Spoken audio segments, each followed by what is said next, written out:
I want to welcome you to the Retro Rogues Live. Please pay attention to our warning graphic. It states that the Retro Rogues Live show is intended for an adult audience and not intended for children under the age of 13. Parental discretion is advised. Again, welcome here to the show. My name is Dave Beatty. And on today's Sunday afternoon show, our Rogues retrospective. We're going to be talking about Lost Planet of the Gods from the classic 1978 Battlestar Galactica. We're going to parts 1 and 2. We've also got a little bit of pop culture and some streaming wars we're going to do as well.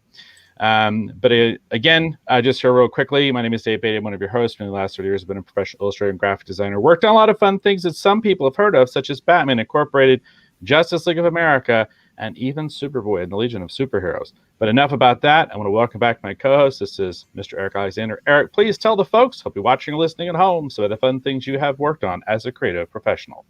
Yes, hello everyone. I'm Eric Alexander. I'm also known as Bass God 14. That's Bass God 14, not Bass God. That's Bass God, like a bass guitar. And in addition to being the co-host on Retro Rogues Live, I'm the chief financial officer of a small production company located in Arizona called Bad Bob Productions, which currently is filming Staycation. In fact, actually, our director Russ just put out a tweet that he did his first direction via Zoom the other day. So we're filming on location in various places in California, but we're also doing Zoom, I guess, all over the world for that film. Very cool. And I would have loved to have started the show with the actual Patrick McNee narration. But when we did that before with the audio show, we got in trouble. So let me just start off here just real quick with this. There are those who believe that life here began out there, far across the universe, with tribes of humans who may have been the forefathers of the Egyptians or the Toltecs or the Mayans. Some believe that there may yet be brothers of man who even now fight to survive somewhere beyond the heavens. All right, so we are talking about the classic Battlestar Galactica. Sorry, Eric, I just had to do that. I would so love to have been able to actually play Patrick McNee's version, but we'd get in all kinds of trouble. So, as we do on this show. Right. So we're going to start off here just real quick by actually talking about some Battlestar Galactica collectibles. Erica, why don't you go first, since I just chewed up some time with that opening narration? So I wanted to mention, as part of the review, the fact that I decided to watch the Tubi version of this. That's for the review. That's what I watched. And by the way, that's also for you folks, because part of the idea of this sort of matinee review, if you will, is that, hey, if you like our review, or maybe, and if you don't, you go ahead and you check out what we're talking about later on. So you can find it on Tubi. That's where I watched it. But that wasn't my only option. That was not my only option. This was also my option. And some of you who are classic Battlestar Galactica fans of the 1978 series, you may be familiar with this because when it came out, it was very, very distinctive and took up a lot of space. You can see how big this thing is. This is not a standard size at all for DVD, Blu-ray, or any such thing. And this is actually one of the few collector edition DVDs that I have. And it's kind of interesting because, you see less and less of this stuff, especially with Blu-ray and also 4K. It feels like you're seeing less and less of this stuff. I know a lot of people are lamenting that, but this thing is chock full of deleted scenes from the original series. And I believe, Dave, you have a copy of this as well, right? This is I do. First, okay. So this is really kind of neat. It does take a lot of space. In fact, I don't even have a place to display it or anything right now. I end up putting it in a cabinet because it is so big. I mean, you can see basically that's would be a perfect mask for my face to be a classic Cylon. But this is not the version that I actually watched for the review. I actually did watch the Tubi version, but I just thought I would show that I do own this. And I always say this because I do have a pretty small physical collection. I really do. To me, it's always the highest praise I can give a show when I have a deluxe version, a physical copy of something, because again, I don't have a lot of physical copies of media. So. And along those lines, I've got a few things I want to show off too. A few come from my collection. A couple were actually gifts. Let me start with the newest thing in my collection, which is actually kind of old, I think, by now. But this was sent to me many years ago by Lynn Workman, friend of the show, host of the Drawing Funny podcast. I Just a dig that. I neat little dig that a lot. plastic Cylon guy. That is cool, Dave. I am totally geeking out over that. I really like that. What is that from? What branding or? I don't. It's this is actually a Funko from 2015. Everybody. Yeah, that it looks different to me than what Funkos look like today. We That's have to pretty neat. remember this is definitely a long time ago. So, but yeah, this is a little Funko guy from 2015, and he's really cool. And then the other stuff I have is actually pretty vintage. This has been in my collection since I bought it as a kid. This is the Battlestar Galactica paperback adaptation, obviously of the saga of the Star World, the original. And then, as you can tell, this has definitely been read and reread and read and reread a lot. But always really liked this. I'm curious. I noticed it said Glenn Larson's name on it. Is he actually credited as one of the writers, or is it one of those like story by kind of credits? It says by Glenn A. Larson and Robert Thurston. That's interesting. That's cool. Right there on the bottom. So that's pretty cool. I was just curious because, a lot of times when they do those adaptations, they'll still credit like, the original writer of the script or the story. Right. But, they're not actually one of, but of course there's ghostwriters and all that kind of stuff. So who knows? But I just thought that was interesting. And then this is back in the days when they used to do those sort of like, I don't know what you want to call them, sort of like, because it's not a book. This is like a pamphlet type thing, promotional. Oh, that's thing. cool. It's got some a lot of neat pictures there on the back. Yeah, it's got a lot of really cool photos and stuff on it. You'll have to let me know if there's too much glare, Eric, because I can see it when I open it up. But yeah, this is really cool. And and you said, is that vintage? Is that from when the show first came out, or is that something that came out later? Yes, this is from when the show first came out. And I'm trying to make sure of the actual print date on it, but I don't see it on here. But yeah, my understanding, I did. This was a gift, but my understanding, this is vintage from the original when the show was actually on the air. I love that poster too. It's really pretty cool. That poster cover, that's pretty awesome. I've always enjoyed that image. And this is something kind of interesting. I was surprised to see I have, and this is super vintage. This is actually, I don't have the game anymore, but somehow the Battlestar Galactica instruction book for the game I still have. Which game? What console or what? It was not a computer. Not a computer game. This was an actual board game. This is the instructions for an actual board game from 1978. Oh, wow. It was a Parker Brothers game. Doesn't have a lot of pictures or anything in it, but I've always kept it because I always thought it was really cool. But this is from the game, and that actually lives inside that other thing I just showed you. That's where it lives. This is the last thing I'm going to show for today. I talked about on a previous episode in our salute to Richard Hatch. I said that I've got a lot of his actual Battlestar Galactica novels where he actually continued the story forward from the original series. I think some of this might have been his plans actually for Second Coming. Yes. Which you can find that trailer actually on YouTube if you search it out. But this is Richard Hatch with Christopher Golden. I believe actually we showed the Second Coming trailer of all things during our review of the miniseries, the Ronald D. Moore Battlestar Galactica miniseries.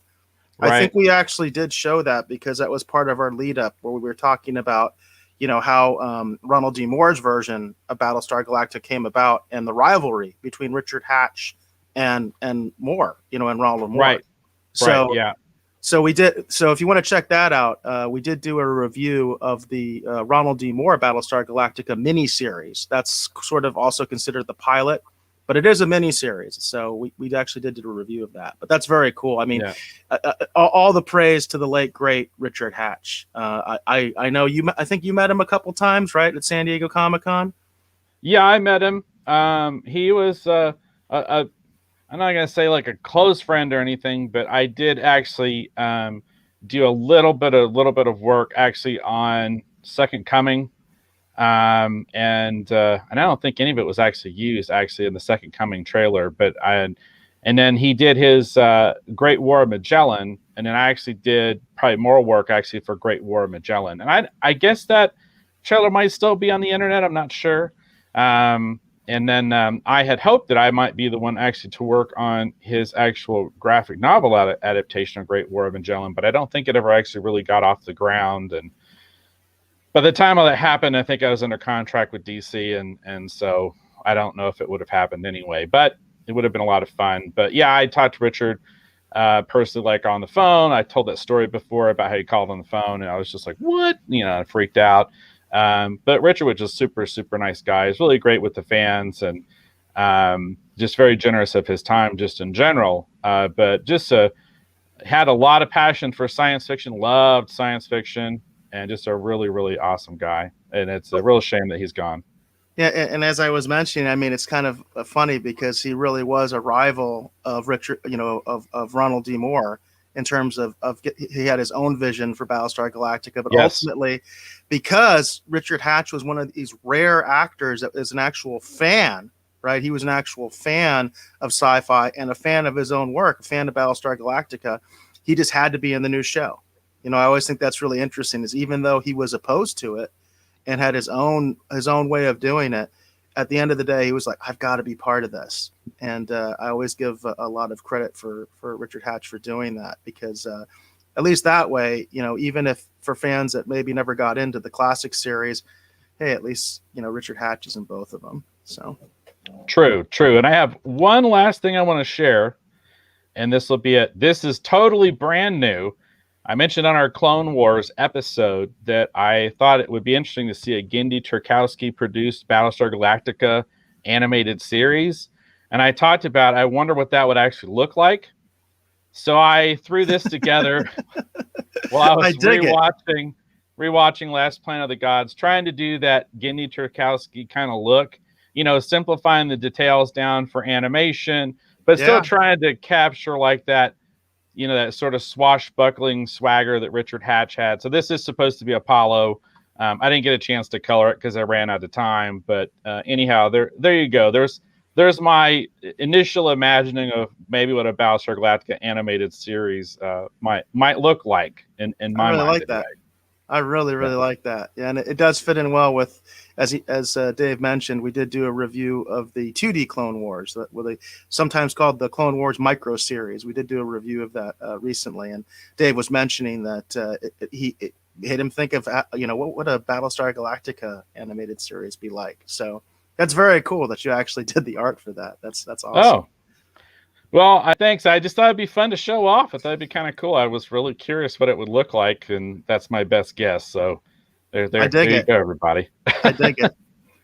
Probably not the last time I'm going to revisit this concept, because I have an idea to put together some portfolio pieces, actually now developing like a Battlestar Galactica animated series just to see what it would look like. We need to pitch it to Universal. We totally need to pitch it to Universal. I don't think anybody would buy it, but anyhow, I think it was fun to play with nonetheless. So there you go. I think they'd love it. Anyhow, do you have the comments in the Rogues Gallery, or? Yes, Hollywood Jackson's in the house, and he said, hey guys, so Hollywood, thank you for joining us. We really, really appreciate that, Hollywood. Hollywood is one of our biggest supporters, and Hollywood has recently come out with a CD, right, Dave? He's got a CD out right now.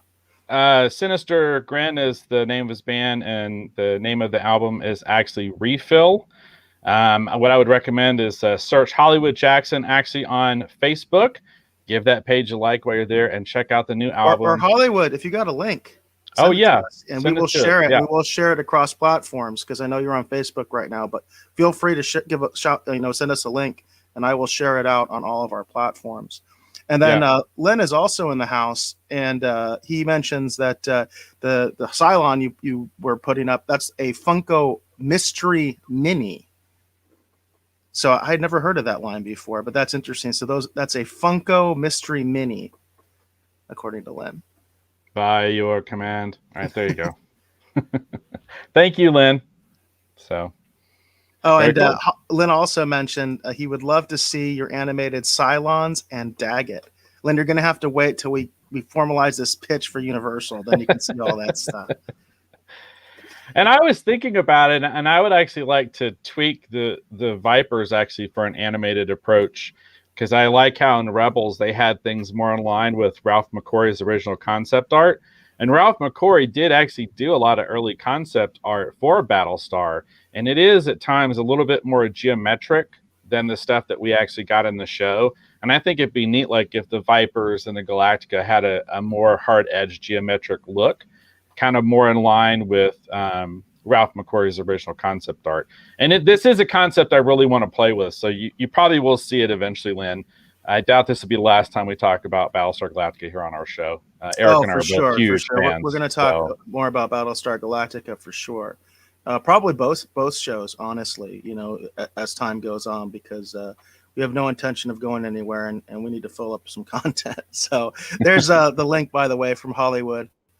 So it's sinistergrin.herenow.com/refill. So check that out, folks. That's the link to Hollywood Jackson's album, and please support him. And then Jane is in the house, so we want to acknowledge Jane. Thank you for coming and joining the show. And hey, everybody, comment if you have some opinions. I plan to get a little controversial, to be honest with you. I got a little controversial when we reviewed the Ron D. Moore Battlestar Galactica miniseries, and I'm not going to hold back, because there were certain things as I watched this episode, or I should say this double episode, this two-parter. There were certain things that came to mind that I'm going to compare it directly to the Ronald D. Moore version. And I might say some things that offend some people. Oh, that'll be interesting. All right. So let's just go ahead and get into our Rogues retrospective then, unless we have any other comments from the Rogues Gallery. I think we're caught up. All right. Very cool. All right. So we're going to be talking obviously about Lost Planet of the Gods. This is a two-parter. I'm going to throw that graphic up here real quick too. So what we have here, it looks like according to the information on the internet, it says that the original air date for part one anyway was September 24th of 1978. And they're saying that the second was actually October 1st of 1978. Now, if memory serves, I think this was more like that two-parter kind of an event thing. I don't think it was. Do you remember if it was full series back then? Because, some of these were kind of TV movie stuff. Well, honestly, I have no idea, because I didn't see the original Battlestar Galactica first run. I was too young. I was alive, but I was way too young to be watching Battlestar Galactica when it was first run on the air. So I don't know. And I actually did try to do some research on this. And to be honest with you, it's pretty light on this episode. There isn't like a ton of information regarding this episode, that I could find on the internet. So I honestly don't know. I kind of feel like this was meant as like a movie. Like it was meant to be like, not a two-parter, but it was meant to be all together. But I don't know. I couldn't find anything to confirm or deny that, Dave. I don't know if anybody in the Rogues Gallery knows that, if maybe we have somebody that's a little bit older or just has that information. But it definitely feels to me like it should have been like a 2-hour movie as opposed to a two-parter. Well, here's what I can remember. I was alive. I did see Battlestar Galactica first run. I keep forgetting I am a good bit older than you, Eric. But as far as I could remember, I remember the original Saga of Star World. That was like a TV miniseries event, kind of like V. It was spread out across multiple nights. And with this one here, I remember watching this because this one has a lot of really awesome world building, and it's really, really cool. And it helped fuel my fascination with, Egyptian, architecture, ancient Egyptian architecture and hieroglyphs. And like, I love Egyptian, like just the aesthetic. I use the design concepts, a lot of stuff that I still do to this day. And a lot of it was inspired by the stuff that I saw in Battlestar Galactica, because that's what kind of helped fuel and ignite that originally. But as far as I can remember, because this is a Rogues retrospective, so we want to talk about how we first heard about it, how we felt about it when we originally saw it, and then having recently revisited, how we feel about it today. So those of you in the Rogues Gallery, please tell us, how did you first hear about Battlestar Galactica, just in general? just tell us how you first heard about it. Because I think that would be interesting to actually put your recollections of how you first heard about Battlestar Galactica up on the show. Comment from wherever you are. It doesn't matter. Facebook, Twitch, Twitter, it doesn't matter. Just comment. Now, here's the deal. I'm going to go ahead and do the summary here real quick. I remember seeing this on television as a kid. I don't remember how I first heard about it. I just remember it being on. So I think my mom might have heard about it because my mom loves science fiction. So summary here real quick. This was written by Glenn Larson and Donald Belisario. It says, with many warriors suffering from an unknown ailment, this feels oddly topical, the Galactica recruits new Viper pilots, mostly young women, including Apollo's new bride, Serena. Led by Adama's spiritual interpretations, the fleet enters a vast magnetic void, emerging at the planet Kobol, the legendary world from which humanity supposedly originally originated. How you like that? I just kind of flubbed on that. All right, so enough about that. Eric, now, I don't remember we did this originally. Did you tell us how you remember first hearing about Battlestar Galactica just in general? Yeah, I'm sure I spoke about it when we did our previous review. We've done 2 reviews for folks. We've done 2 previous Battlestar Galactica reviews. As I mentioned, we have reviewed the miniseries, so what some people might call the original pilot for the Ronald D. Moore version of Battlestar Galactica. We have actually reviewed that, and we reviewed that in the current format with video and everything like that. In the previous format, the Rogues Radio format, we did an audio-only version where we actually did Saga of a Star World, right? The actual original pilot movie, however you look at it, because there are different versions of it. There is a theatrical version of the original, I guess what you would call the Battlestar Galactica movie, because it was in theaters, and it is a different cut than what they showed on the air. There's some added scenes and things like that. So they are kind of like different versions. So we've reviewed both. So we've definitely covered Battlestar Galactica in the past. But for me, Battlestar Galactica was one of those shows, very similar actually to Star Trek, almost 100%, in that it was a show that in my market was syndicated on Sunday nights. And this is after the show had run its course. Again, I never saw it first run. I never saw Battlestar Galactica first run. I was too young. But by the time I got a little bit older, it was on the same day as Star Trek. And of course, they complemented each other in my mind very well, especially when I was really young. So I don't remember a time when I wasn't watching Battlestar Galactica. I just remember it being on every Sunday night since I was a very, very little kid. So I was very aware of the show. And, I as a kid, I'd probably watched the entire series run, 10, 20 times, you know what I mean? Because it's not that long of a series, right? So it actually kind of moves pretty fast. So yeah, I don't even remember a time when I didn't know about Battlestar Galactica. Well, that's interesting because I do remember seeing it when it originally came on. Of course, Battlestar Galactica was heavily covered like in Starlog magazine and those kind of things. So there was lots of information about Battlestar kind of floating about. They had ads for stuff. I read a lot of the Marvel Battlestar Galactica comic books back in the day. I have almost a near complete run actually in my collection over here. I'm pointing off to the right, even for you, maybe the left. So, this one, I just don't remember exactly how we saw it. But I do remember actually seeing this later on. They used to take a lot of these 2-parters or 3-parters or whatever they were, and they would cut them down and turn them into, again, sort of movies, essentially, that they would rebroadcast, actually, like, for example, on a Saturday afternoon or a Sunday afternoon. We originally discussed this, talked about the Gun on Ice Planet Zero. I remember that one being almost like cut together like as a 2-hour movie. Fire in Space, whether they called it that or not, I don't remember, but with the one where the Galactica caught fire, like all these are like 2-hour movies that would be on like on the weekends. And I know I remember seeing this one when it originally broadcast, but I mostly have my most vivid memories of actually seeing it as a 2-hour TV matinee movie on a weekend. Yeah, and Jane actually mentions, he says that she obviously loves sci-fi and you guys would watch them on TV, but she's not sure how she heard about it. She doesn't quite remember how she originally heard about Battlestar Galactica. And Lynn also mentioned, he says, best I remember as far as this episode, he says, he remembers it was a special because I remember Baltar being killed, then in charge when the series ran. And of course, Baltar was actually killed in the theatrical version of the Battlestar Galactica movie. So that's kind of interesting, Len, because on the TV version, he wasn't. It was the theatrical version, which I do own, the theatrical version of Battlestar Galactica. That's the version where they kill Baltar, where Baltar is actually killed.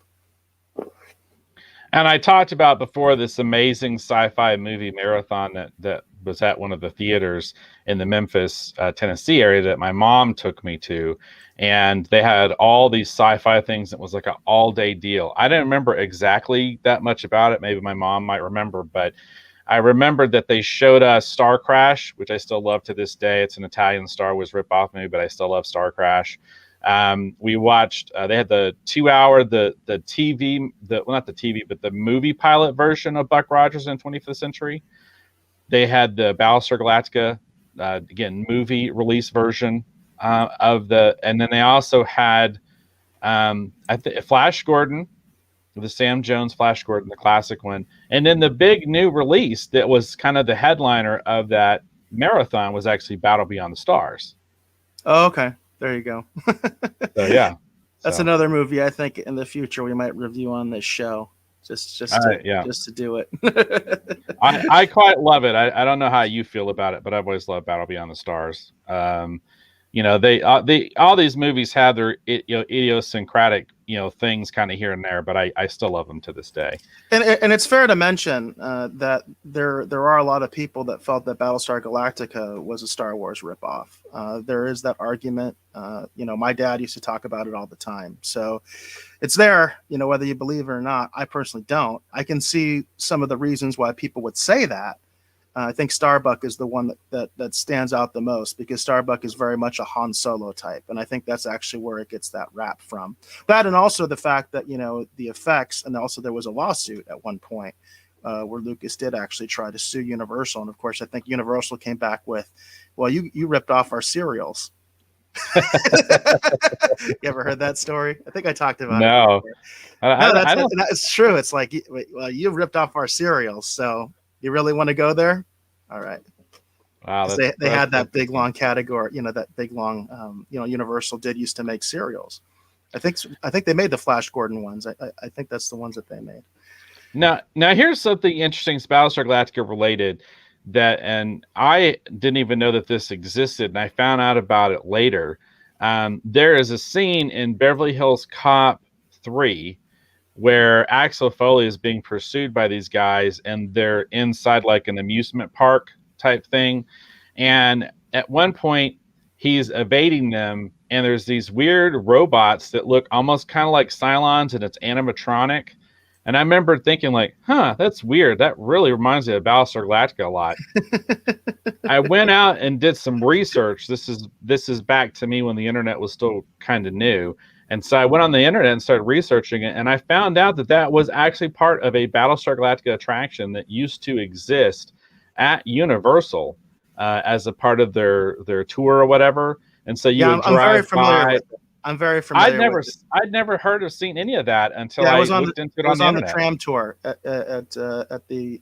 I don't know if they had it at the Florida location, if they did a version there as well. I know they did it at the one in California. Because I remember going to it, and I remember thinking how cool this was, and it was cool. Interesting because this was still years after Battlestar Galactica was off the air, but they kept that attraction for a really long time, and it was a cool attraction. You basically, you had these Cylons, and they were in a tank. There was never a Cylon tank, but somebody designed and built the Cylon tank, and the idea was the Cylons had basically, commandeered the tour. And then they forced you into a ship and everything like that. And yeah, it's pretty neat. And then a colonial warrior came and rescued you. So it was a neat attraction. Yeah, it was really cool. It really was a cool attraction they had there at Universal Studios. That's really cool. Awesome. All right. So we talked about how we heard about it. Obviously I loved it when I originally saw it as a kid. Eric, when you originally saw this, back when it was new, I'm assuming that you enjoyed Lost Planet of the Gods, right? Yeah, it's funny because I didn't realize how much of the episode I actually had forgotten. One of the things that happens, especially for me, when I talk about shows that I generally watched when I was young, when I was little, and then trying to watch them again later, is I realized, because I saw a lot of these shows on broadcast TV, even though they were in syndication, I couldn't rewind. There was no TiVo back then or anything like that. So what's funny is a lot of times I don't remember the beginning of the episode like at all, or I remember the beginning of the episode completely differently than what it actually was. And that was the case with this show as well. Is there's a lot I forgot.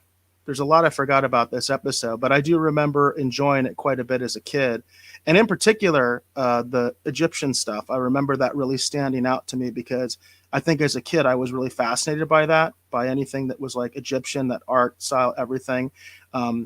So I remember being really fascinated by that. And I have a comment later as we get into the review about that aesthetic, and something that I noticed now as an adult that I didn't know as a kid. But I did really enjoy it. We do have some comments also in the Rogues Gallery about some early Battlestar memories. David Motz mentions, I was really into Star Wars as a kid and came across Battlestar Galactica just flipping through TV. Back in the day, the TVs didn't have on-screen guides, so I didn't know what I was watching, but I really enjoyed it.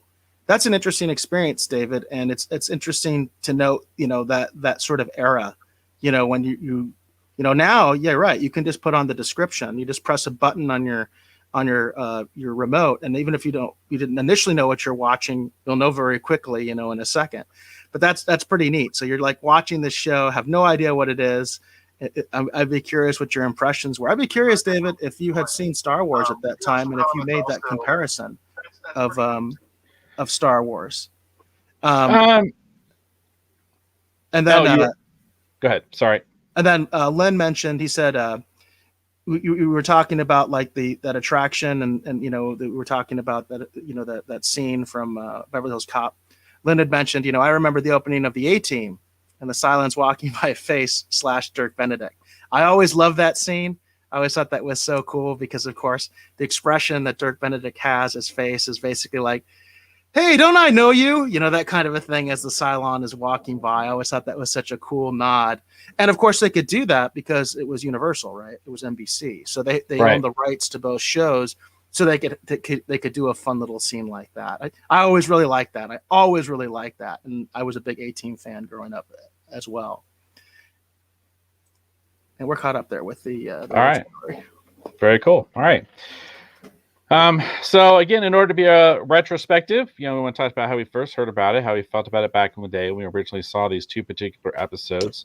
And now we're going to talk about how we feel about it today, having recently revisited it. Well,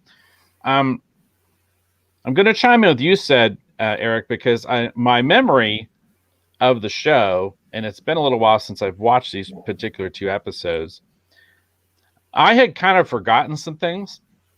I remembered that we had the female pilots, and I remember that the male pilots were sidelined for some reason. I didn't remember it was because of basically an illness that was running amok on the ship and throughout the fleet, and they were worried about it basically killing everyone. You know what I thought it was? Which is funny. What? Remember, I was talking earlier about the fact that my kid memory doesn't match, all the time what reality was. I thought it was food poisoning of all things. Yeah, that's what I thought it was. I going into the episode, that's what I thought it was going to be. I thought it was food poisoning, like their food had become contaminated, which honestly I think is something they did in the Ronald D. Moore version of Battlestar Galactica, and I think that's part of why that thought is in my head. Well, it goes even further too, because that's actually a plot point from a two-parter for actually Buck Rogers in the 25th century. That's right. I do remember that. Mm-hmm. Yeah, that's a great episode. Yeah, also a two-parter. Cool. Yeah, that's yeah. where they bring back the original Buck Rogers from the serials. So that's right. Yeah. It's a great Buster Crab, and we should actually at some point start getting into classic Buck Rogers too. At some point, I love that show. Totally agree. So I did not remember that. I remembered a lot of the other specifics, like the Cylon base. I remembered the void. Like I remembered a lot of the details as I was rewatching the episode, but I was just kind of surprised. I had totally put that whole Mr. Illness thing completely right out of my mind. And it felt weirdly topical, yet not while I was watching it. I absolutely. This is one of, I'm going to hit it right now. This is one of the controversies that I wanted to get into. So I always thought that there was something a little weird about the way Ronald D. Moore handled this. Okay, because Ronald D. Moore did his homage to this. Let's put it that way. Okay, I'll try to be a little bit nice. Okay, because one could say he just ripped him off. All right, as he did the entire series. So the thing is that Ronald D. Moore did his own version of this, where he had a crisis where they had a lot of their pilots not get sick, but actually die. And this is just a minor spoiler because it happens like in the first scene of the teaser of the episode. And I'm sure it's in the description of the episode. Basically, they're celebrating, and part of their celebration involves like a bomb, like having the pilot like on a bomb, like carry him on a bomb. And of course, the idea is that a lot of the munitions on the Galactica are kind of deteriorated, right? If you remember from the miniseries, they end up getting their munitions from this old depot that's kind of like stuck in the middle of nowhere. That's why they're able to even arm themselves at all, because the Cylons can't reach this area. And what ended up happening, of course, is that the bomb goes off and basically kills like half of their pilots or more or something like that. And I remember always thinking that was kind of weird. Like I was like, that's kind of stupid. You know, that's just what I thought. I remember when I watched that episode, this is the Ronald D. Moore version, I was just like, that's kind of stupid. And what's interesting is, because a lot of people are going to say that, oh, well, I don't really like original BSG because it's dated. Well, what they did in this episode is it's a pathogen, okay? If that's not topical, I don't know what is. I'm sorry, but if that's not topical, I don't know what is. And that really struck me when I was watching this, is how topical that is. You know, it wasn't topical in 1978, you know, but it's topical now that basically, you know, their veteran pilots are all taken out by a virus. So I think that's really interesting that, at least in that respect, it's far more topical than what Ronald D. Moore did in his version. Yeah, and then they're left with, and I do feel like this story concept was definitely recycled for Buck Rogers. And then they're left with, again, Adama makes that comment. He's like, well, all we have left is some older, veteran pilots. They're talking about like essentially retiree pilots. And then basically people who are currently in their flight program, and they're actually training to be shuttle pilots. They're not actually training them. Well, it's not just trainees. I mean, they have their established shuttle pilots, like Athena. Athena is a great example of that. She's an established pilot. It's just that she's a shuttle pilot, not a Viper pilot. Right. So they don't have any basically frontline kind of combat experience, you know, except again for their older retiree pilots who are basically going to come out of retirement and go back into service until they figure out what they're doing with this situation. And the situation's pretty dire. The doctor makes it quite clear that it's not a question of, you know, when the pilots come back on duty. It's a question of if the pilots even come back on duty, because this thing is really, really doing the number on them. And they have them in these cryo tube things that's basically keeping it kind of at bay.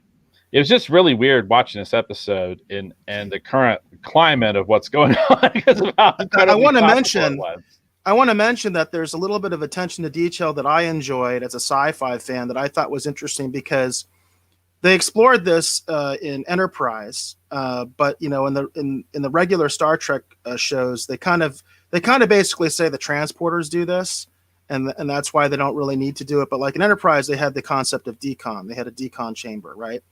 This was way before that, and they mentioned that was something that they did, that they had decon chambers for the pilots because it could be exposed to an alien pathogen, which humans wouldn't have any resistance to. And I thought that was a little kind of neat little attention to detail, and also the explanation of why the pilots didn't go to decon. That they were basically trying to make it to a bachelor party, you know what I mean? So they skipped decon, and basically the dire repercussions of not doing that. So I like that, because I think in a lot of sci-fi they never mention that, even though that goes all the way back to War of the Worlds, right? Where we understand that concept, especially if you're a sci-fi fan, that the possibility of being exposed to an illness on an alien planet, obviously you would have no immunity to it, so it could literally just wipe everybody out. I just like that. I thought that was a neat little sci-fi thing that a lot of other shows don't even address. They really don't seriously address the fact that you can't be walking around alien planets and expect you're not going to get sick, you know? And something that's interesting too is this is the first time that we see, quote unquote, the black shirts. The black shirts are basically this. Well, I take that back. Actually, we saw them actually in Saga of Star World. I take that back. We did see them in that episode. But this is again it's a little bit different context, though, right? Yeah. So yeah. Because in Star World they're like private security, and in this one they're actually the security for the Galactica. Which I thought that's another thing I don't remember. I always thought the black shirts were like the civilian police. You know what I mean? That's another thing that I didn't remember. Right. Right. And what's interesting about them too is that there's kind of an adversarial role, you can tell, kind of between the pilots and then the black shirts, which is sort of like the military police. And it's interesting because I showed this off at the beginning. We were talking about the collectibles. Richard Hatch had a lot of fun in his novels exploring this idea, this hierarchy between all these different groups actually within the Battlestar Galactica universe. And that rivalry between the black shirts and the pilots, aka the active military, is something that that's kind of explored. And they kind of break that down between like the civilian forces and the military forces. And it's really, really interesting that because he really, really delved into the Battlestar Galactica universe in his novels. So if you like classic Battlestar Galactica, I highly recommend searching these out. And I want to mention that's another contrast with the Ronald D. Moore version. I'm going to be bringing this up a little bit more too, because I see the things that Ronald D. Moore decided not to use. We mentioned Athena. There's no Athena in the Ron D. Moore version of Battlestar Galactica, and I'm sitting there like, why not? You know, it's really strange to me. But the other thing is, there's no black shirts. They never have this sort of, you know, whatever they are, military police, civilian police. Maybe grenadiers is the best way to describe them, because grenadiers are both. You know, grenadiers are military and civilian. We don't have that in the United States, but they have those in Europe. So I'm going to refer to them as grenadiers, you know what I mean? Because I think that covers both bases.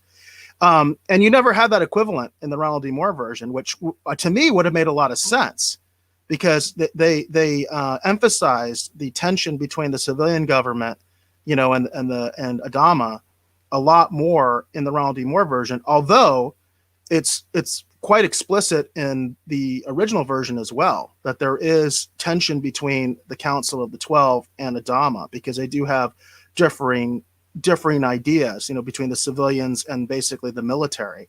But, you know, the difference being that in the original version, Adama is still a member of the quorum of the 12. So he actually does have like a vote, but he's constantly at odds with the civilian government.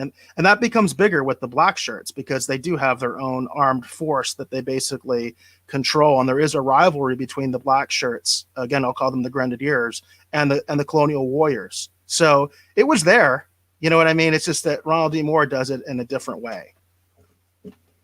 And then again, in this episode, they find this navigational void, this area of space where there's no stars or anything, and they decide to venture into it. And Colonel Ty is very much against this, because he's concerned about what is going to happen if they venture into that. And the reason they do that is because there's this Cylon listening post, and they're concerned about, well, if we go there, they're going to know exactly where we are, you know, so we got to go this other way. But Adama the whole time is, you know, touching that amulet, that special amulet that he has, right? and he keeps talking about, he's like, I think I'm going to put on the spoiler warning, Dave, just because. Okay, all right, okay, a little bit of spoilers. So I'm going to put the spoiler warning up there. Well, I mean, I just want to talk about Kobol and the Lords of Kobol and all this stuff, because it's something that's really important. And this is, again, they reference the Lords of Kobol, you know, in obviously Saga of a Star World. But I feel like that this is where we do a lot of the sort of heavy lifting of the mythology of what Kobol was, and, you know, this ancient civilization of humans from which the 13 tribes, you know, descended and everything. And it was really kind of interesting, because Adama mentions that he's been poring over the ancient texts basically trying to find that path to Earth, because that's what he's trying to do. He's trying to get them to Earth in the hopes that that 13th tribe can actually help them fight off the Cylons and actually preserve what remains of humanity. And in the midst of that, he sees this space void as obviously being from the ancient texts as basically the way to Kobol. And that is, of course, the lost planet of the gods. What did you think about all that, Eric? I mean, revisiting it, I just think it's really kind of cool because it's all this really awesome world building within the Battlestar Galactica universe. Yeah, and it's interesting, again, putting that contrast to the Ronald D. Moore version. Ronald D. Moore actually spent a lot more time with this concept than they did in the original series. So, in the original series, we have this concept of the pilots, the veteran pilots going down, and then we wind up on Cobalt in a very short period of time. It's a two-parter. Like I said, it might have been meant to be a movie, but it's basically, less than 2 hours. In the Ronald D. Moore version, they don't get to Cobalt until something like 13, 14 episodes later, after that incident with the pilots where they have to rebuild the pilot corps, So it's kind of interesting that Ronald D. Moore took a lot more time with this concept. And it's also interesting to me that he kind of split Adama's personality, because in the original version, Adama he's the one with the most faith. He's the one who really actually believes in this stuff. He believes in the 13th tribe. He believes in Earth. He believes in, sort of the word, you know what I mean? They have their book. For anybody that doesn't know, Battlestar Galactica's theology is very influenced by Mormonism, because Glenn Larson was a Mormon. So a lot of people will even call it Mormons in space or something like that, because there is the obvious references. And, Adama in the original version, he's very much like an advocate, of this idea. He believes in this stuff. You mentioned that Colonel Ty is kind of real skeptical, even when Adama tells him why he wants to go in the void. Hey, it's in the word. It's basically in our Bible. And he's like, I don't know about that. You know what I mean? So in the Ronald D. Moore version, of course, they kind of split it, right? Because, there is no president character in the original series. So they kind of almost split Adama's personality, and the president becomes the one who's all spiritual and all into this, hokey stuff or whatever. And then Adama's very cynical and all that stuff.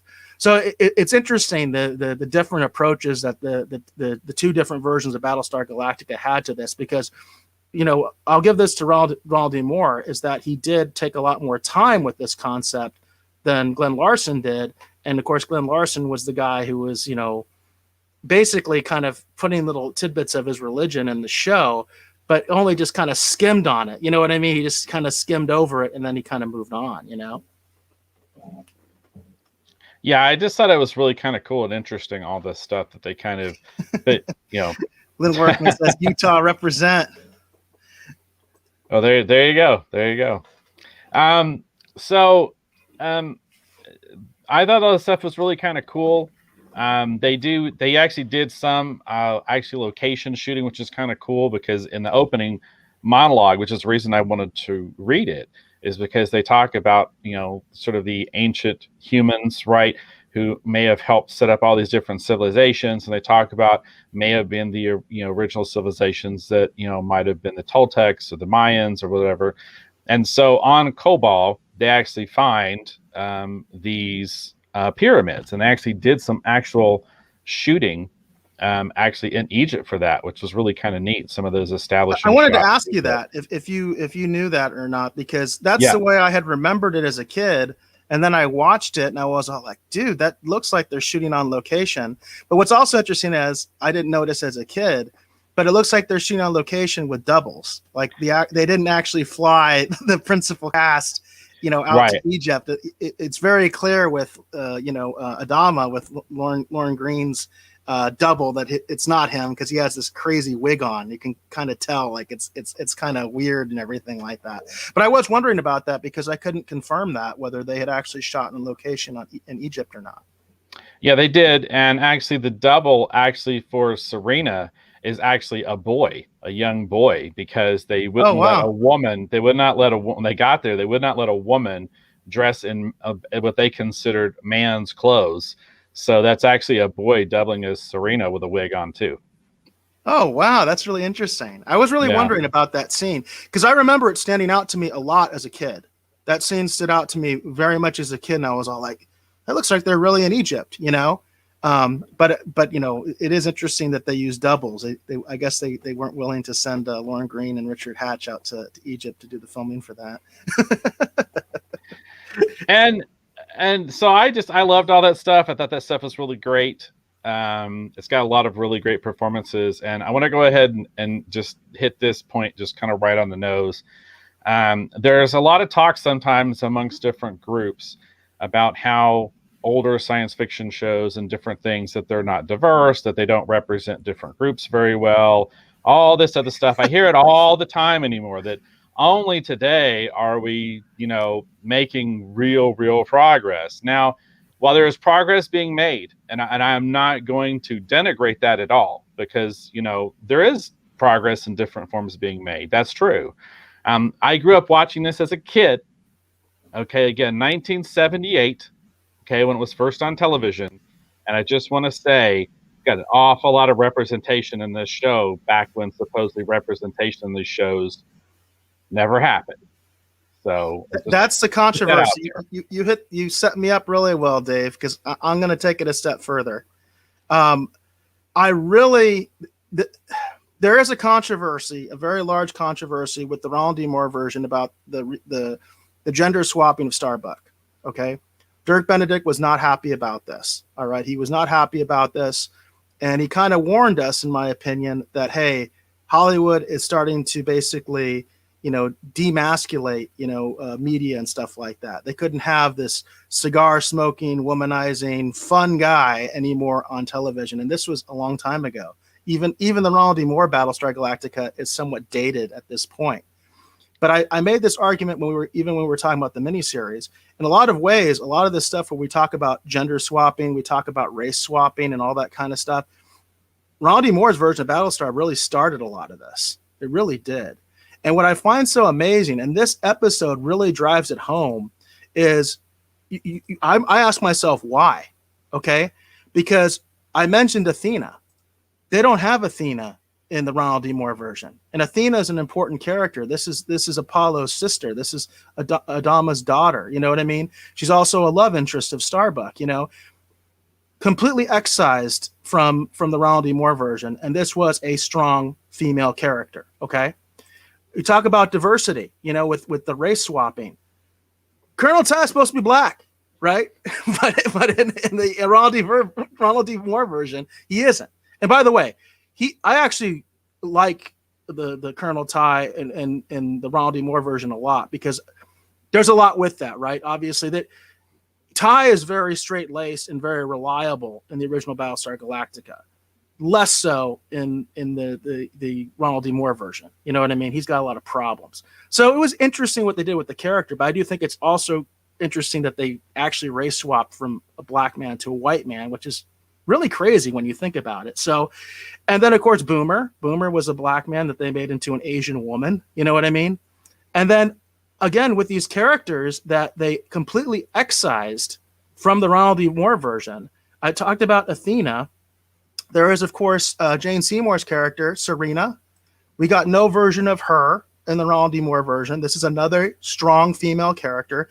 This is a reporter who decides to become a warrior because, quote, everybody has to pitch in, right? And they understand that, right? If you really think about it in a situation like that, eventually there would be no civilians.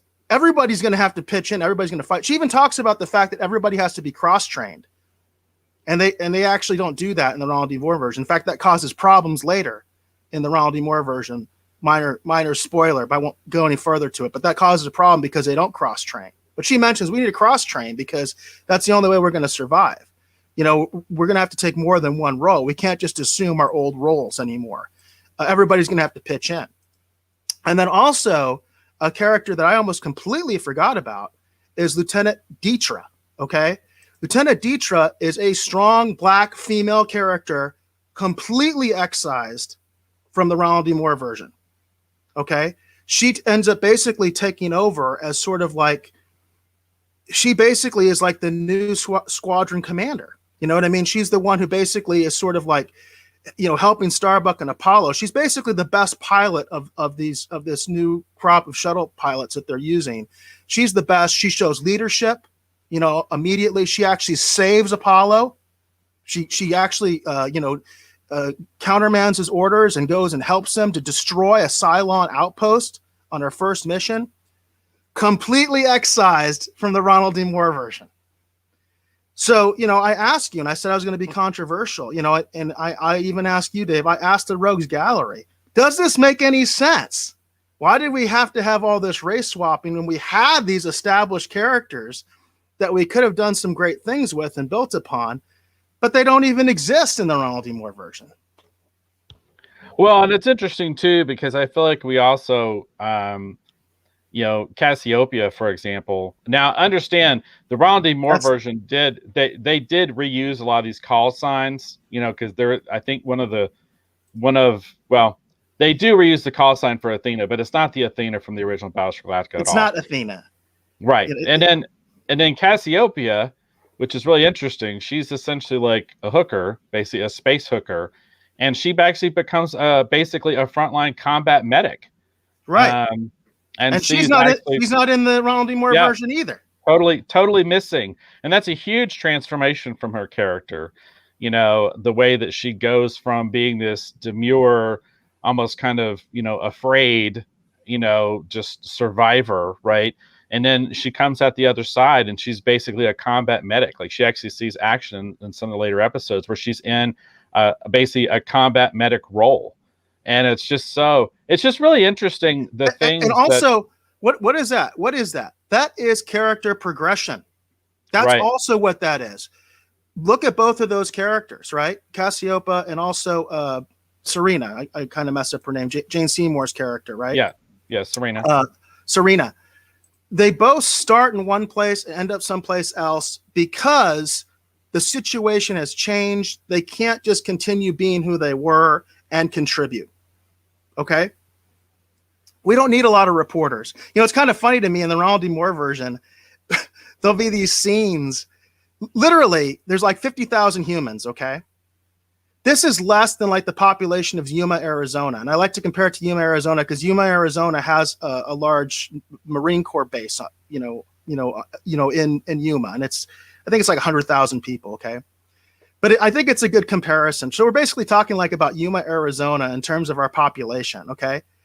In Yuma, Arizona, when the mayor, okay, has a press conference, it's like one guy probably from the local newspaper, okay? That's what it would be in this situation, if it even existed at all. If anybody even cared about a press, because at that point, everybody knows everybody else's business anyway. You're talking about a very small community, but there'd be these scenes in the Ronald D. Moore version where there's like 50 reporters asking the president questions as if nothing ever happened, as if there's all these media outlets. There would basically probably be a newspaper guy and the radio guy. You know what I mean? That would be like it, if there was anything at all. But I think it's funny contrasting that with Jane Seymour's character, who is an actual reporter, who was excised from the Ronald D. Moore version. He doesn't have a version of her at all. But then she decides, you know what? I got to become a warrior. You know what I mean? Because that's what the situation calls for. They always tell Boxy he's a junior warrior. They're not trying to sugarcoat things for him. They know what his life is going to be like. Kid, you're going to have to fight. You know what I mean? That's just the way it is.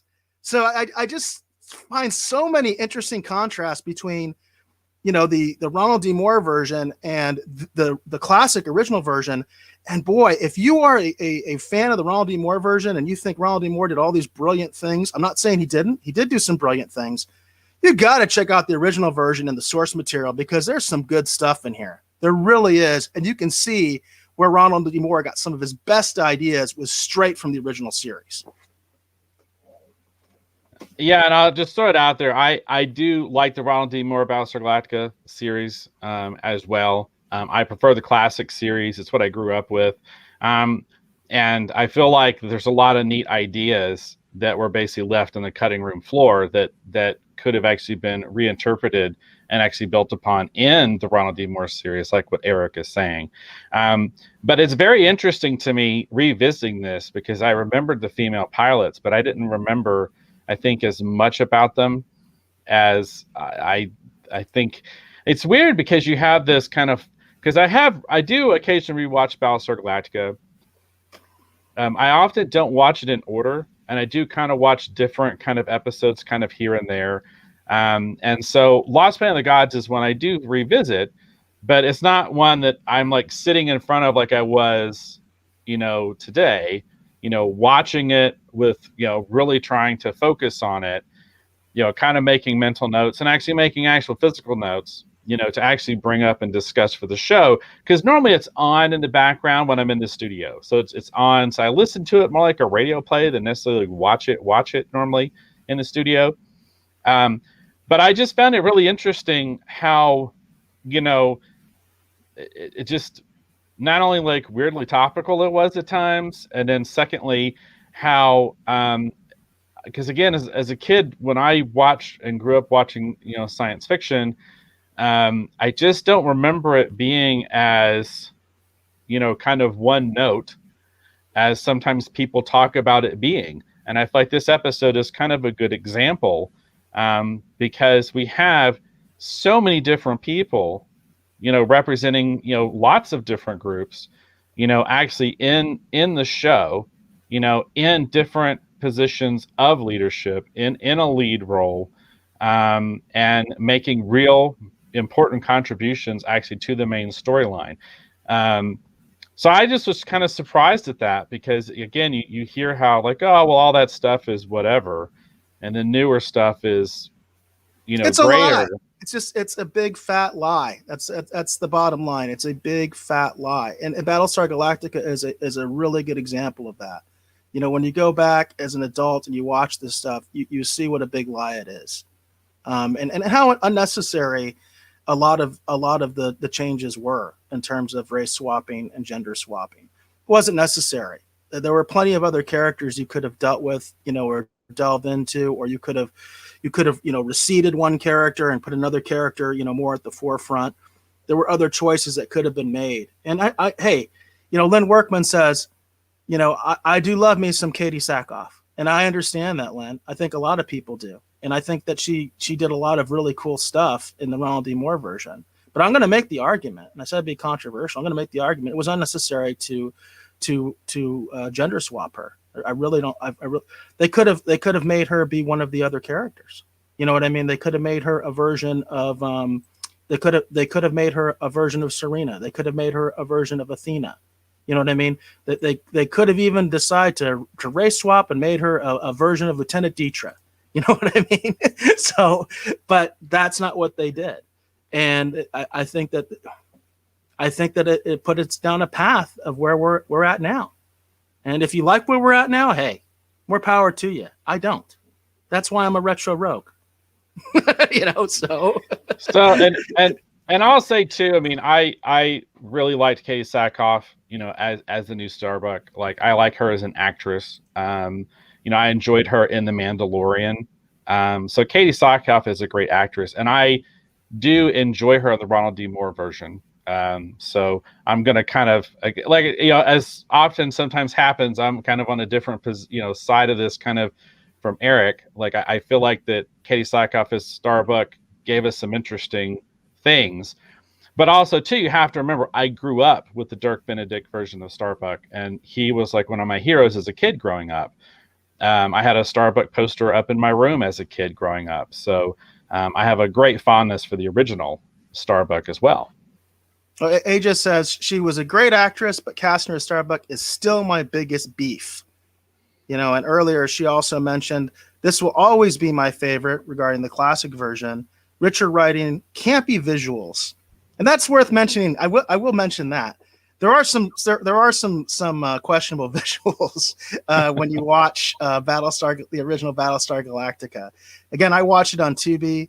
I'm not sure what it would have been like if I'd watched it on my DVD version that I have over here. I don't think they've done even a Blu-ray of the series. I think they did a Blu-ray of the film, of the original film, and I don't think they've gotten to 4K yet. But yeah, the original Battlestar Galactica would benefit, I think, from some remastering of some of the visuals. I do believe that. And I did actually rewatch. I watched it actually off of the DVD set that Eric is talking about. That's actually what I watched. I do have access, obviously, to Peacock. I debated whether or not to watch it in that way, and at the end of the day, I was like, you know what? I really just want to watch it, on the DVDs. So that's kind of good because Eric got a different view and perspective on it than I did, and there are some shots that could use some attention. Some of the matte shots are while state of the art at the time, are highly dated. And it's interesting to me too. It's interesting to me too when I think about this, because I think about at one time, Paramount took the time to have Star Trek remastered, the original series, right? And how great the original series looks. The difference with this one, though, is a lot of the Battlestar Galactica effects shots are still really good. And I don't know what the viewing experience would be if we change those out for new shots, but it would be interesting to see. Like, I think it'd be neat actually to maybe give that remastered approach maybe to Saga of a Star World for at the very least, and just kind of see it in a different way, because we'll always have the original, and the classic, but I would like to see it, because there are a couple of the matte shots and stuff that definitely show their age for sure. I think the space combat is awesome. I wouldn't change anything there. I think where you have the problems usually is when they're on planets and you have those really cheesy sets and bad backgrounds. You know what I mean? Which is something that plagued the original Star Trek, which is why they changed it, which is why they remastered it, because there are a lot of obvious soundstage sets in the original Star Trek, and Battlestar Galactica had the same problem. When they go on planets, they didn't do a lot of location shooting. It's very obvious. Even though in this, we were just talking about how they shot in Egypt apparently with like a second unit, which is kind of funny. But so many of the shots were not done on location, so they are dated because the backgrounds are usually just like a painted background or something like that. And there is some campy visuals. There's no doubt about it. And Len Workman's got a nice little spoiler for you for the Ronald D. Moore version. He says, my biggest beef was 13 different Cylon models and half the cast was a Cylon. Spoiler. Len, I had a problem with that as well. I had a lot of problems. I'll just be honest. I had a lot of problems with the Ronald D. Moore version. That doesn't mean I hate it. It doesn't mean I hate it. There were certain story arcs that I enjoyed, and I really got into. And then there were times where I would go 3-4 episodes and I would just watch the teaser and be like, I'm done. I'm not interested in this. I'll check it out next week and see if it's any better. And lo and behold, I would sometimes check next week and it was better. But there was a lot of stuff in the Ronald D. Moore version that I did not like, that I really, and the bottom line is, I feel like I admire Ronald D. Moore a lot. In fact, he's kind of one of the people that I would like to emulate, as far as filmmaking and television, all that kind of stuff, as sort of a producer writer, if you will, someone who actually creates stuff and is also like a producer. But I don't feel like he gives enough credit to the original series. And the fact that he did lift almost every single good idea from the original series. I like to call this out. Human Cylons. Wow, that's such a twist. Dude, they did that in Galactica 1980. The pariah of Battlestar Galactica 1980 introduced the concept of humanoid Cylons, of human-looking Cylons. So give me a break. You know what I mean? That's why I said I was going to be controversial in this episode. Well, and I like Battlestar Galactica 1980 actually, but man, some of those episodes, those are the ones that are really rough to watch. But there's still some really great kind of fun ideas, even in Galactica 1980. And and one of the things is, whenever I revisit Battlestar Galactica, I come away with this same basic thought that this series, while obviously I have a love for it because I grew up with it, but I still feel like that it is still really, really great and worth rewatching, because it was so well crafted with so much care. And there's a few things that are going to feel dated to people. There's some matte shot problems. Eric called those out. I thought that some of the compositing works a little sketchy kind of here and there. But overall, I still feel like it is a highly, highly worthwhile series with a lot of great performances. And one of those, for example, Lauren Green as Adama is really great. I could watch Lauren Green as Adama. He's just so great in this role as this sort of like father figure leader, right? Kind of the Noah, if you will, leading the Exodus. It's just really, really great. I've always loved it. I'm still going to love it. And I will highly recommend to people who love it, if you have not checked out a lot of Richard Hatch's Battlestar Galactica novels, search them out. They are worth it if you love classic Battlestar Galactica, because it is very much a continuation of the classic Battlestar Galactica moving forward. He even takes those weird, I forget what they're called, the weird guys that had the brows that were kind of like in prison, that were like a different tribe of humans or whatever. He actually kind of almost recast them almost in kind of a Klingon kind of role in the novels. And there's sort of a foil that kind of reappear. It's just really, really great stuff. So I highly, highly recommend it. And I highly, highly recommend, definitely, again, Peacock is ad supported. You don't have to pay anything extra. And right after this episode today, you can go over to Peacock, check it out on the app, and you can actually watch Lost Planet of the Gods Part 1 and Part 2. And I'm going to say... I recommend Tubi also. Again, the Tubi is the one that I watch it on. Although I will say, Tubi, use the actual ad breaks instead of just randomly putting the ads in the episode. I do not understand that. I get it with the movies. Like sometimes you don't know exactly where to put the break because there isn't the natural place to put it. But when you have a television show, they had specific spaces where the ads were supposed to go. Tubi, could you please do that? Because it does kind of mess up the rhythm of the show sometimes when literally an ad happens in the middle of a line, like literally in the middle of a line. But I do recommend Tubi because it's free. It's a free service, and that's the way I watched it. I had no problems, streamed fine and all that stuff. And I watched on a Roku device, if anybody's curious. So again, that is part of the point of this matinee is we're basically recommending, hey, check it out. Check out Lost Planet of the Gods after you're done watching us and enjoy your Sunday, and watch something I think you're going to enjoy it. And if you are a fan of the Ronald D. Moore and have never seen the original, I think you're really missing out, because it will give you some very good insight into where Ronald D. Moore got a lot of these ideas. Now, I do need to catch up with the Rogues Gallery. I'm sorry I got a little bit behind. AJ also mentioned in terms of the visuals, yes, they look like 80s music video effects. Is that trash bags, AstroTurf? Yes, it often probably is. That's the answer to that question. It often probably is. There are some questionable backgrounds in the original version of Battlestar Galactica. There is no doubt about that. And she goes on to say, when we're talking about all the different Cylons and Lynn's comment about the 13 different Cylon models in the Ronald D. Moore version, she's like, right,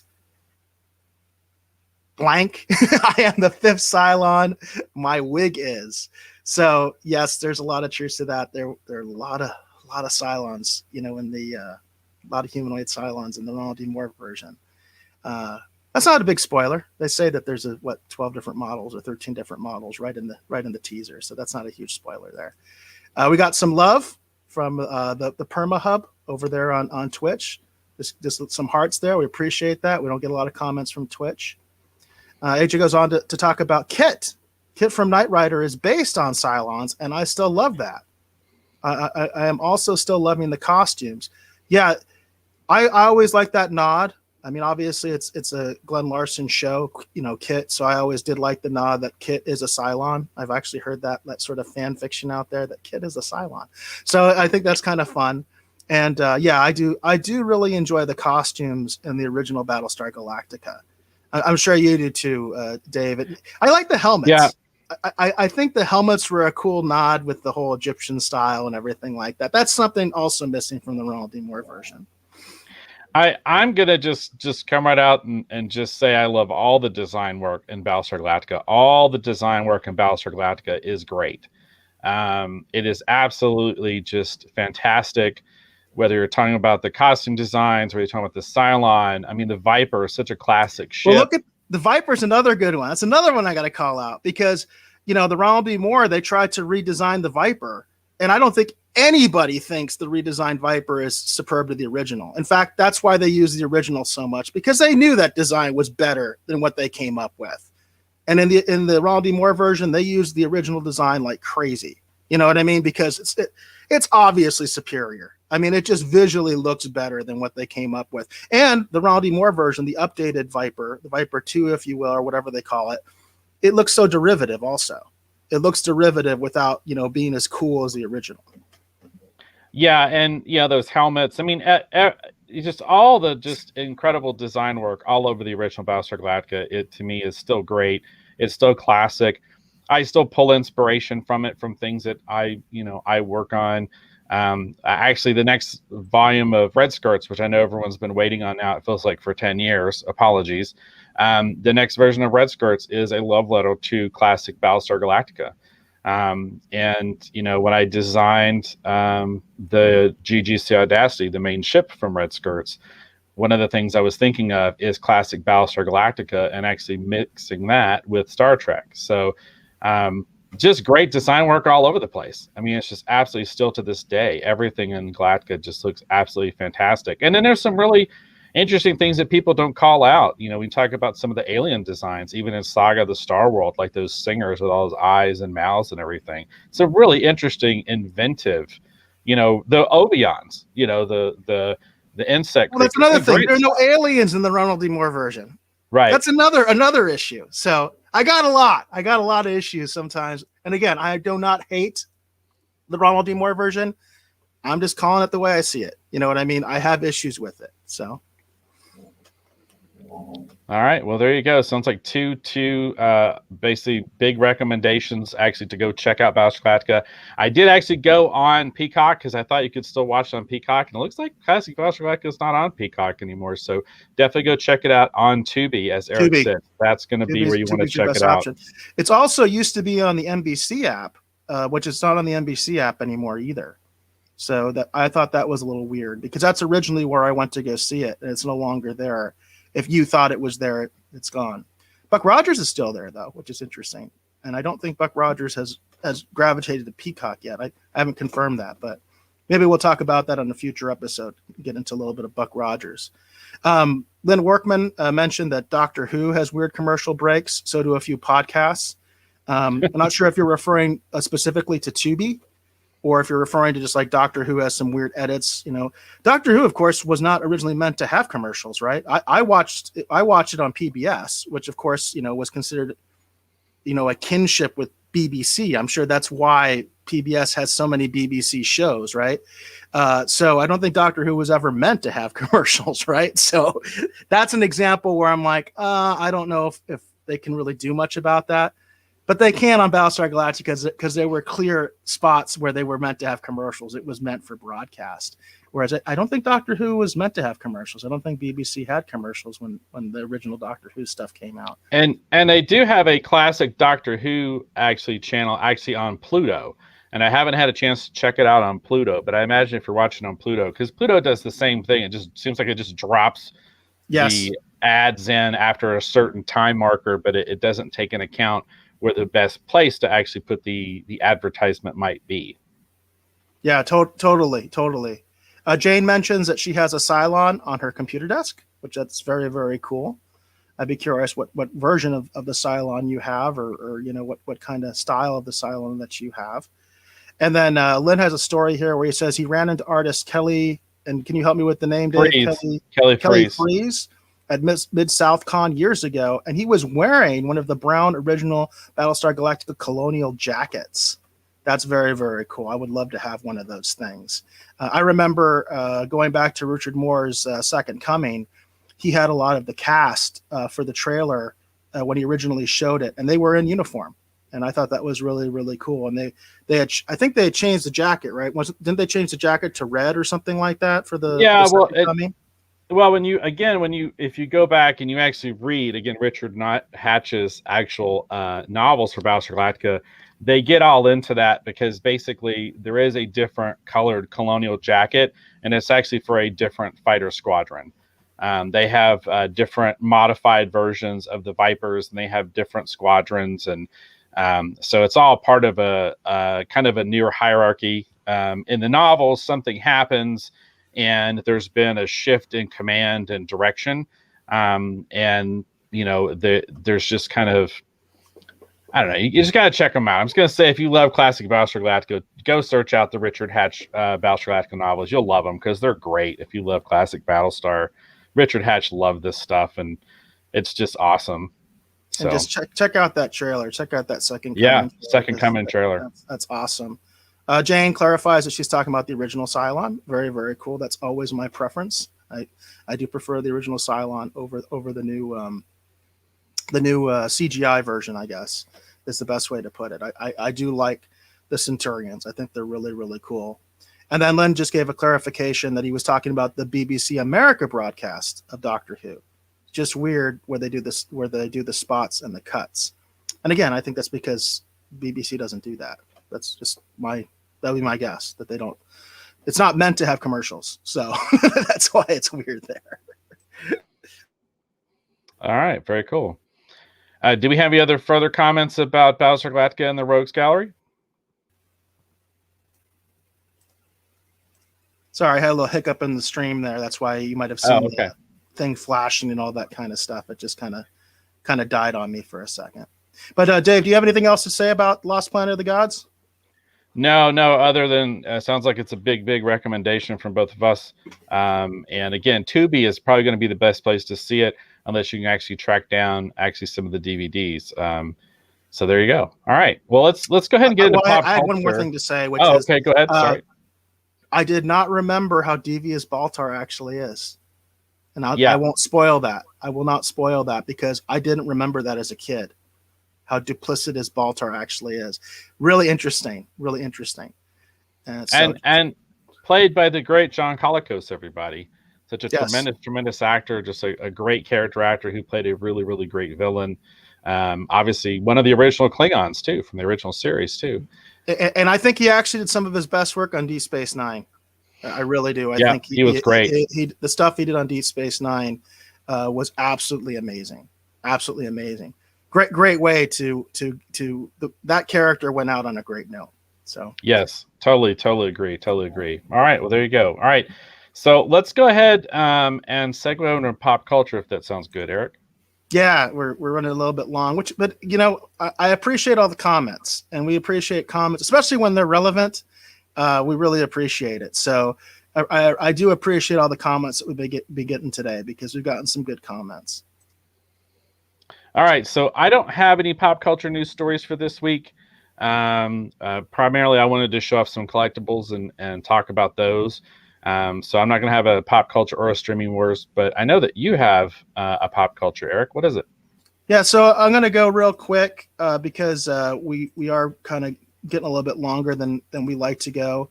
Although if you folks have any comments, please share them. So I was actually going to share this last week, but again, our episode went a little bit long. So some people might be familiar with the fact that Virgin Galactic recently did a flight with their founder, Richard Branson.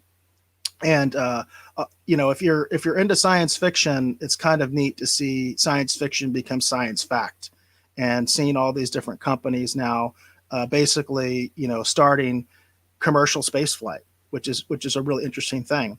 But one of the criticisms of commercial spaceflight is the price, right? A lot of people are kind of upset about that. $23, $24, $25 million for a ticket on one of these things.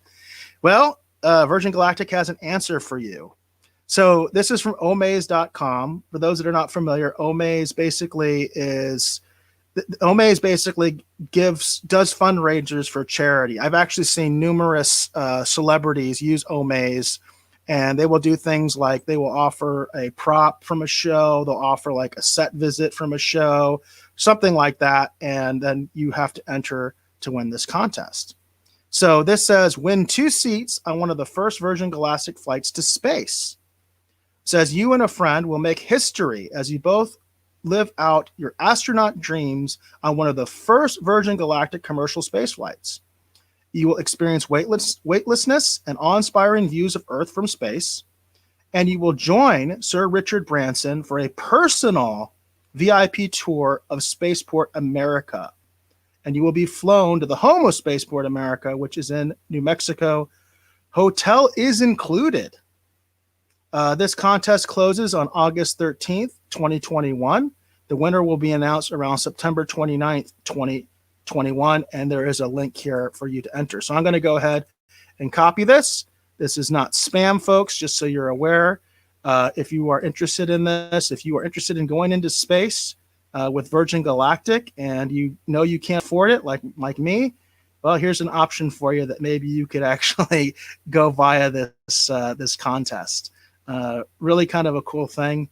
I didn't put it in there for all destinations. Hopefully YouTube's not going to flag me for doing this twice.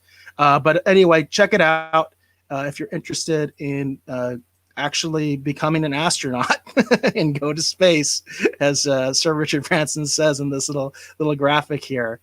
This is your means of doing it. Dave, we talked a little bit off the air last week about the Virgin Galactic's sort of history making voyage that they did last week. I was just wondering if you had any thoughts about this, or if you would want to go into space yourself. Well, I find it really interesting. I think it'd be a really cool, unique experience. So if the opportunity presented itself, I wouldn't say no. But I definitely don't have the cash to pay for a ticket at its current going rate. So, well, you can enter this contest, and you might win. You never know. So the way they do it is like, you see, you can donate extra money for additional entries, but I believe your first entry is free, but I'm not positive about that. But like you can see here, you can get 50 entries for $5. So it's like, like at $100 you get 2,000 entries. That's how they raise money for the charity. So, but I believe actually, if the first time you put it in, I think you can. Yeah, see, you can enter without contributing. So, check it out, folks, if you're interested in going into space. Well, there you go. Very cool. Very cool.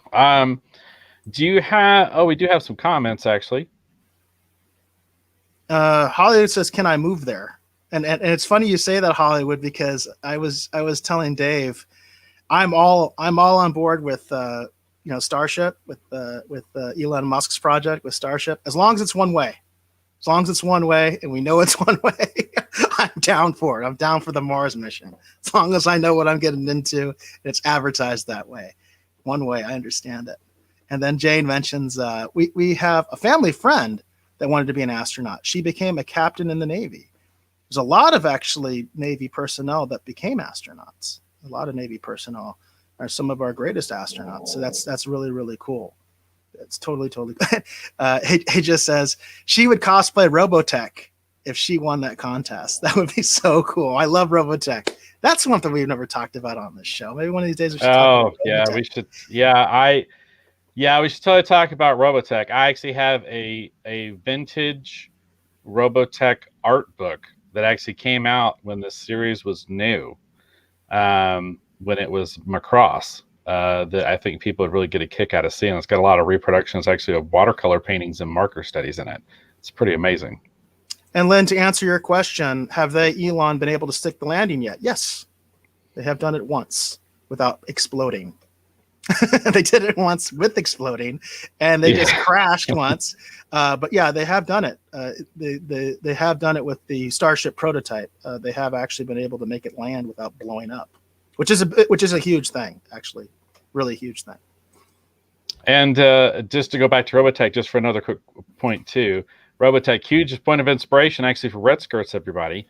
And that art book too is also totally in Japanese, so I can't read you a single word of it. There you go. And for anybody wondering, of course, Robotech is the American version, basically, of 3 different unrelated Japanese animes. And in a lot of ways, I think started, making anime so popular in the United States. There are others that predated it, of course, but I feel like Robotech is what really got it going, really made anime popular in the United States. Yeah, but I remember watching too, actually, before Robotech. I remember watching Star Blazers and Speed Racer. I love all there are others that predate it. There's no doubt about it. There's others that predate it, but my personal opinion is Robotech is what really got it going, really made it a thing, because again, and then it's three different shows that they edited together. So yeah, and I was just actually calling them out there in the comments because of course we got Macross, we got Southern Cross, and we got Mospita. Mospita actually is really kind of cool. I think that was not Masters but Generations, and that's the one actually with the motorcycle. That's still one of my favorite mechs of all time. Is actually the mech motorcycles that become battle armor, actually from that version of Robotech. yeah, a lot of people really like that. I love that stuff's awesome. And a lot of people feel Southern Cross, I think, is the weakest of the series.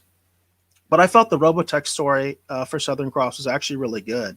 I think it's superior to my understanding of the Japanese version, which I've never actually watched, but I've seen lots of information about it. And I feel like the American version kind of did the story a little bit better because they did put it within the Robotech saga. That's just my opinion. And by the way, I still have my RPG manual for Robotech as well. It's over at my mom's. I used to play the Robotech role-playing game. And so I actually do still have the original manual for that, as well as a bunch of expansions and source books. And I've always loved that stuff, the source books especially, because Robotech to me was an incredible sandbox to play in terms of my imagination. And I actually really got into that in high school. We had a little role-playing game club in high school, and we used to play Robotech, and I really enjoyed it. And Lynn mentions that Star Blazers was his first as well. I love Star Blazers. There's not a lot of things I'm looking forward to really put into the studio these days. The one thing though, Lynn, if I could get my hands on one that I really liked that didn't take up too much room, love to have a Yamato for the studio from Star Blazers. There you go. Very, very cool.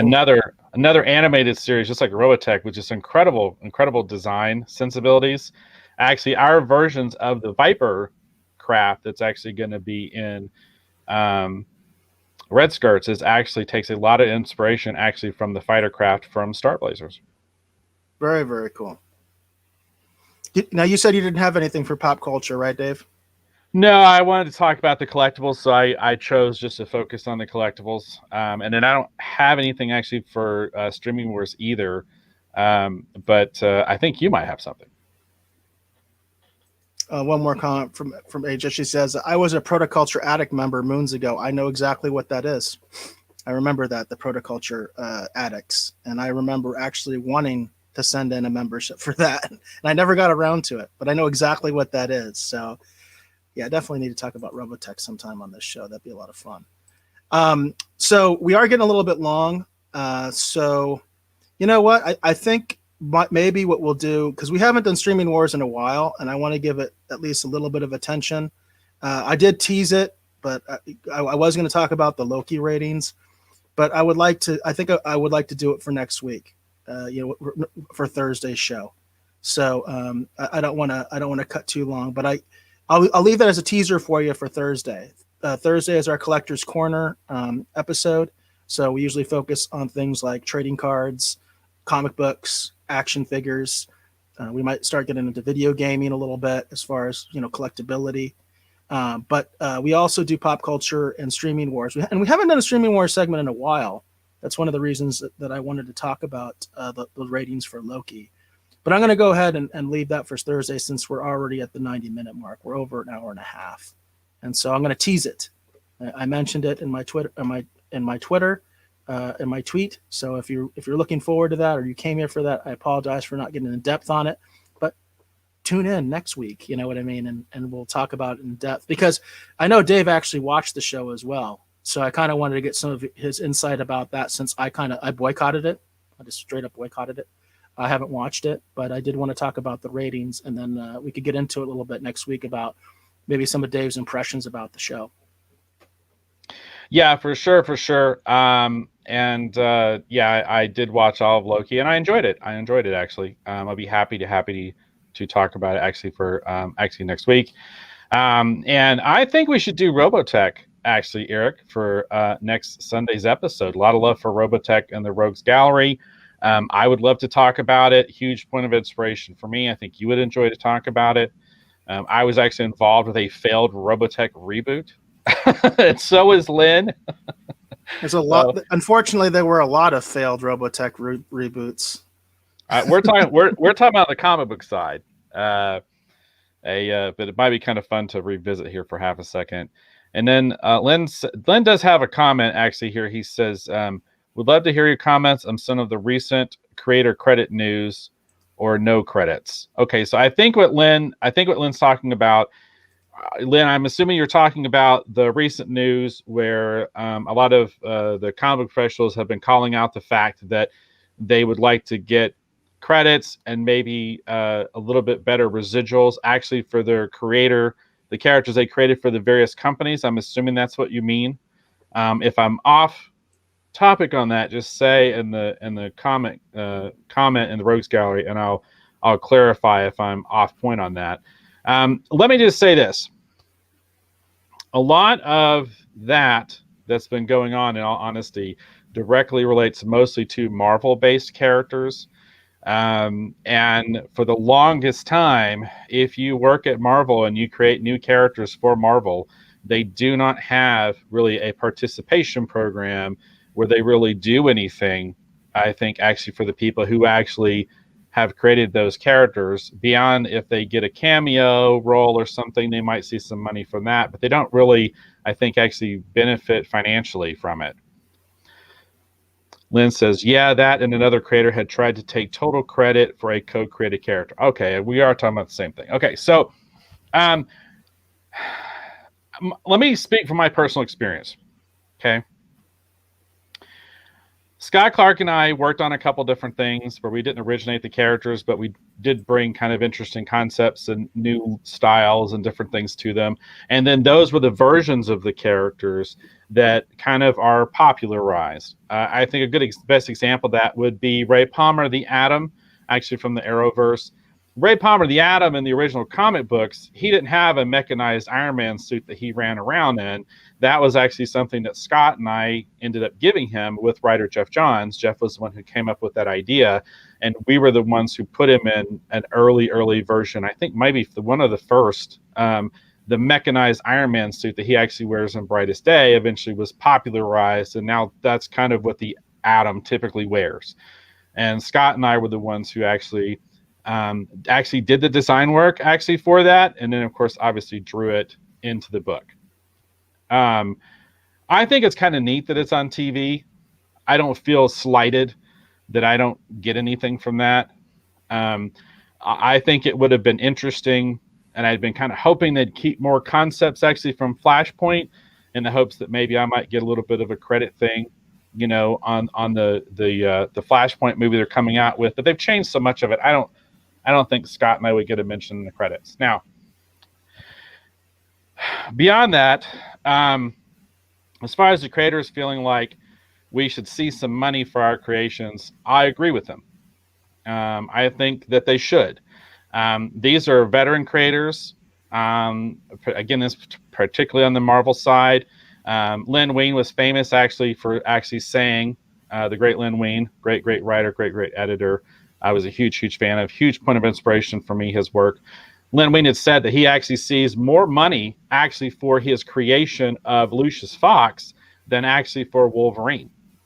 So I do feel like that there's a disparity there, and I do feel like that the movie production and the TV production should actually, you know, funnel at least some more money actually to the people who actually, you know, built the foundation upon which these things, you know, are taking inspiration from. So I'm going to side with them that I think that they should actually see some kind of financial reward for that. But again, like I said, to be perfectly clear, as far as, you know, my thing is, while Scott and I might have popularized some things on some stuff, and I think it's really neat, you know, to see that stuff in TV, I personally would just be happy with just like a little mention, because I understand that our contributions were minimal compared to the work of other creators who should actually see more of a financial participation. If, for example, like Ed Brubaker with the Winter Soldier, like he should see something for that. And I'm assuming that's one of the things that you mentioned. And I think it was Ed Brubaker. My apologies if I'm getting that confused. But I do think the creators should see a little bit more actually for their creations that are being used in films. So there you go. Yeah, he mentions that there's an article. Lynn, I'd be interested in the article as well. If you maybe want to post a link of it or something like that on the Facebook or something, I'd be curious to know what specific article you're referencing. But the co-created thing is also an interesting issue, and it's an old issue, as is the work for hire issue. These are old issues. They've been around for a really long time. And Aja mentions, that's why a lot of people left and went to Image Comics. Do your own thing. That's my answer. Self-publish.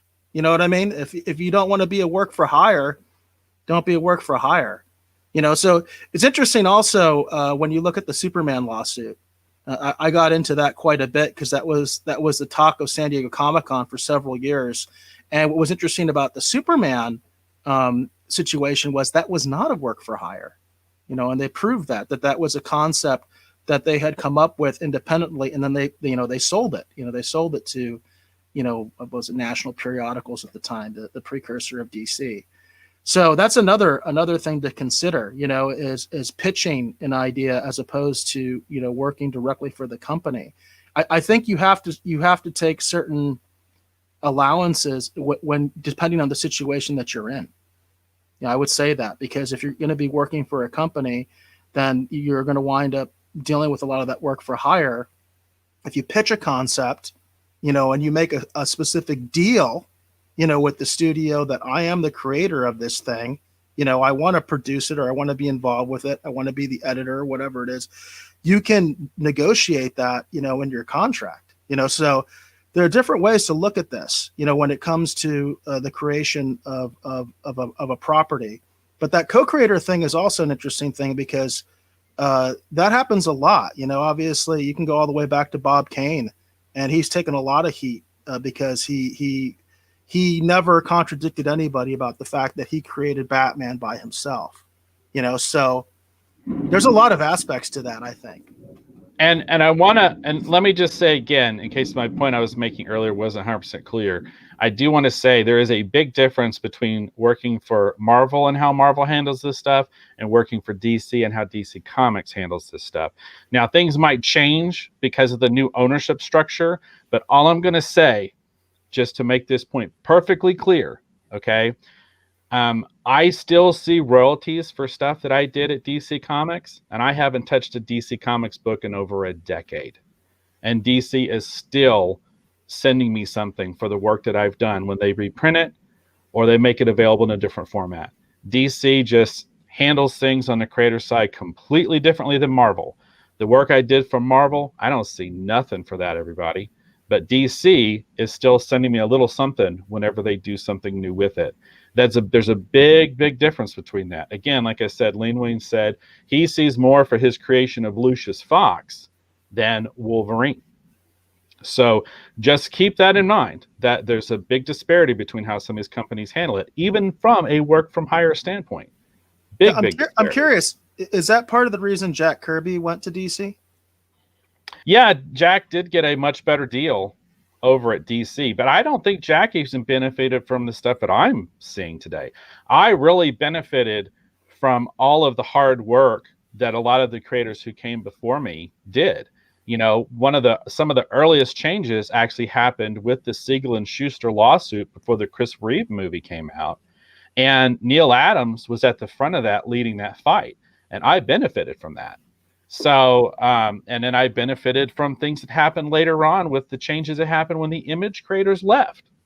A lot of changes have been made. Todd McFarlane's "Where's My Plaque?" His whole thing, that actually comes from the Image documentary that's on Amazon Prime, which I recommend checking out. A lot of that stuff that those Image guys were upset about, DC did make an effort to address a lot of those. But I am also a big-time independent creator. I understand that it's important to own what you create. If somebody comes to us tomorrow and says, I want to make a big-budget film out of Bushy Tales because I love it, Lynn and I own that.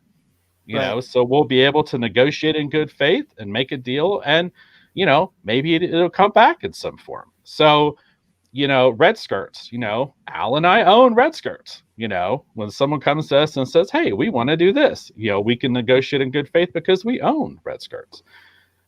So it's very important that while you're doing the work for these other companies, Marvel, DC, whoever, you need to also be creating your own IP and trying to secure and protect it as best you can with what you have, because that can potentially pay dividends down the road. And it's also very important too. The big difference between Bob Kane and Bill Finger at the end of the day is a lawyer. That is the biggest difference in the world. A lawyer. Okay. Read what you are signing. I read every contract I get for everything I've ever worked on. I know exactly what I'm getting into when I sign it. And there are sometimes I have signed pure work for hire things knowing that I'm going to have no stake in this whatsoever because I got to pay the rent. There are times when you just got to pay the rent and you got to sign the contract that was put in front of you. But I understand the contract that's put in front of me too. I understand what I'm signing away when I sign that contract. And if it's not clear, I go and find someone who can help answer the questions for me so I do understand what I'm agreeing to. And there have been some contracts that people have floated in front of me and I'm like, nah, forget that. I ain't signing that. So you have to just understand what you're signing and what you're getting into. Read the fine print. Yeah, get everything in writing, as Lynn says. And Lynn also asks if he can have a cameo in the Bushy Tails movie. I'm sure you can, Lynn. If it ever happens, I'm sure you'll put have it in the cameo contract, Lynn. Put it in the contract. You'd be part of that, right? So you put that in the contract. Of course, that you want to appear. And then AJ mentions that Frank Frazetta's wife was big on him owning his work. So, and Lynn had an earlier comment about Frank Miller saying, remember Frank Miller, if you create it, own it. And that's not bad. That's not bad advice. True. It is kind of funny though, how rights do work sometimes. Alan Moore comes to mind, and the fact that he hates everything they've done with Watchmen and he's been powerless to do anything about it. So, it is what it is. It happens to the greats. And Lynn calls out my T-shirt here. This is Mickey Myers. Great T-shirt design, actually by Lynn Workman. So, awesome! Very, very cool. Very, very cool. Show that one again. Show it again. Oh, okay. I got to half stand up to do it though. So there we go. Yeah. Mickey Myers. I like that. I dig it. So there you go. Very, very cool. All right. I wore that wondering if Lynn would be watching today. And he is. So there you go. Very cool. All right. Cool. Do you want to go ahead and wrap this up? We've definitely run long today. Yeah. But a very, very fun conversation. I just wanted to address that because it is kind of a hot button topic right now. The debate about what's going on with the creators and stuff. There's a lot of talk about what the comic creators are getting paid or not getting paid. What kind of rights they do and do not have. A lot of discussion about that. Is a very, very hot button topic right now. Definitely worth addressing for sure. Look into that Superman case. Definitely look into it. It's considered a very important case. And it does address issues of work for hire and all that kind of stuff. It's a very important lawsuit when it comes to the creation of characters in comics. Yeah, and then it's definitely worth, again, just create your own work. One, always be doing that. Two, understand what you're signing. That's actually good for anybody in any occupation you're in. Know what you're signing. Read the fine print. Absolutely. All right. Very cool. All right. Well, I want to go ahead and tell everyone, definitely check out our next episode. It's going to be Thursday at 7's Collector's Corner focused episode. And then I think, Eric, unless you feel differently, maybe we should do Robotech for next Sunday. Yeah, let me check about availability there. Okay. I can't all right. quite commit to it yet. I got to make sure I have access to it. I have the whole collection on DVD. my of course you do, Dave. a gift from my brother. But yeah. All right. Well, let's go ahead and go to the closing. I want to thank all of you for hopefully watching or listening to this episode of the Retro Rogues Live. Again, my name is Dave B. I've been one of your hosts. If you are curious to learn or see more about what I work on these days, what often occupies a lot of my time, definitely check out my t-shirt company. It's kirbytees.com. That's KIRBYTS.com. We've got a lot of fun things happening over there. Going to be uploading more designs moving forward. But we do have some really cool designs. And on next week's show, next Thursday, I'm going to be unveiling a brand new version of the Skeletor shirt that we're going to be selling moving forward. So this current version that's on the Kirby Tees website might disappear after that, everybody. So if you want to get the one that's currently on there, you need to go over there and definitely check that out. But we also want to encourage you to check out the Retro Rogues live t-shirts we have there. Consider purchasing one and supporting what we're doing here on the Retro Rogues Live. We would greatly appreciate your support. Also, please tell people about the show if you enjoy it. Please share the links. Definitely subscribe if you're on YouTube or Facebook or whatever. We greatly appreciate that. By subscribe, just like the show. It's no kind of weird pay fee structure or anything for us. It's all if you want to watch, we're here for you. And I think with that, that's probably pretty good. I want to thank my great co-host, Mr. Eric Alexander, for always bringing his unique perspective and point of view on all these fun topics that we like to talk about here on the Retro Rogues Live show. Eric, please tell the folks, hopefully watching or listening at home, where they can learn more about you on the interwebs. Well, I'm also active on Twitter. You can reach me there at BassGod14, at BASSGOD14. My DMs are always open, so you can always contact me there if you have show suggestions, you want us to review something, you've got an article you want us to check out, whatever it is, just let me know, whatever feedback. That's also the official YouTube. That's the official Twitch. So if you comment there, more likely than not, I'm going to be the one that responds to you there, and you can always make suggestions on there as well. And we appreciate everybody that's been commenting. A lot of good comments this time. Lynn mentions, he says he'll type at us later. He's working at Ultraman cards while he listens. That's very, very cool. And then regarding next week, we are going to be talking a little bit more about Loki from more of that streaming wars perspective. Jane mentions I just started watching Loki today. And Aja also mentions, bye guys. P.S. I did watch Loki too. So check us out. And Len, we'll try to address your comment, later. But thank you, everyone, and we're going to go ahead and leave it there with the last word.